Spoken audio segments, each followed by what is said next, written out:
அடி வாங்காத ஹார்ட்டிங்க கிடையாது, மிதி வாங்காத மனசுங்க கிடையாது.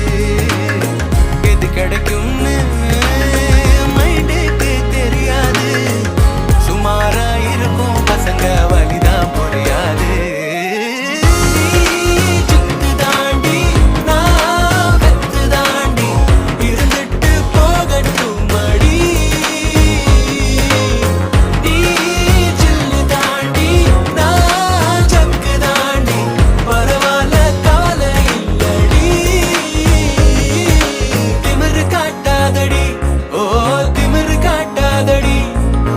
மனச குழப்புற ஹார்ட்ட வளப்புற